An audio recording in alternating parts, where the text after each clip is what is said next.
ճանապարհ կտաք։ Ես մի քիչ հետո ներքևը սիրով կպատասխանեմ հարցերին, որպեսզի չընդհատվի, եթե դեմ չեք։ Թե չէ արդեն ձայնը ոնց որ կամացածավ սպասել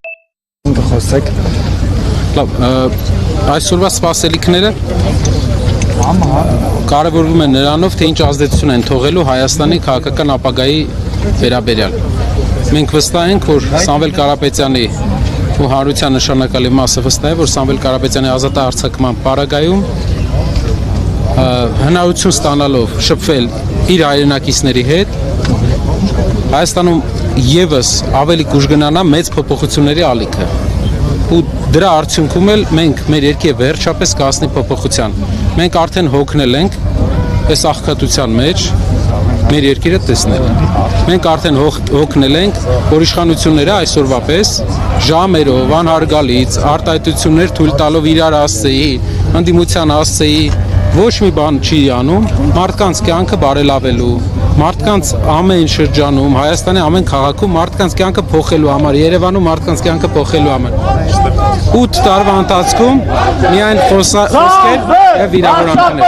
Եվ նաև հակակոռուպցիոնի ձայնագրությունը ցանկանային անդրադառնայք, ինչը օրինակ նաև այսօր Նիկոլ Փաշինյանի կողմից այդ մասին խոսվեց, որ ըստ էության հանրությանը փորձում եք ոշա անվանել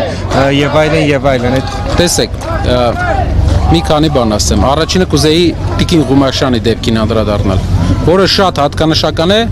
նաև նրանով, որ այսօր եւ ամեն օր մեր շարժման անդամներին զանգարում են տարբեր մարդիկ, օգնություն են խնդրում, հատուկ ձևի իրենց կողմից ուղղորդված ձևով օգնություն են խնդրում, որպեսզի մեկը ասի կմտածեմ այդ մարդուն գլխին ինչ-որ բան սարքեն։ Տիկին Ղումաշյանը խոսացել է 104-ամյա պատերազմի վետերանի կնոջ հետ։ 104-ամյա, որին հարցաքննել են։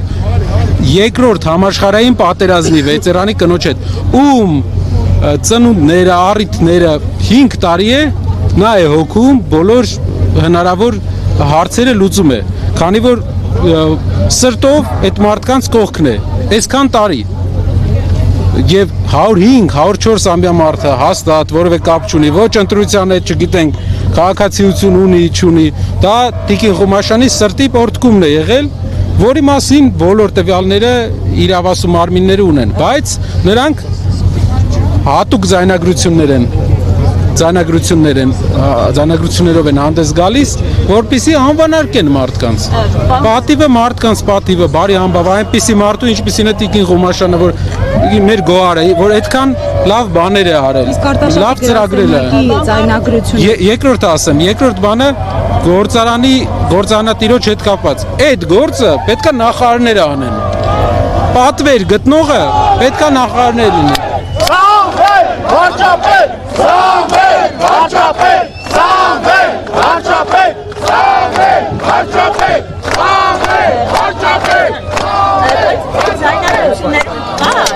Կուսակցության անդամներն են զանգում, ինչ-որ Ներողություն իրոպես, թե իրավիճակը կարծես թե լարվեց։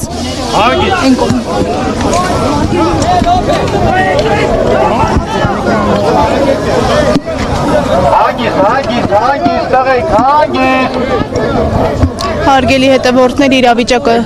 լարված է, քաղաքացիների միջև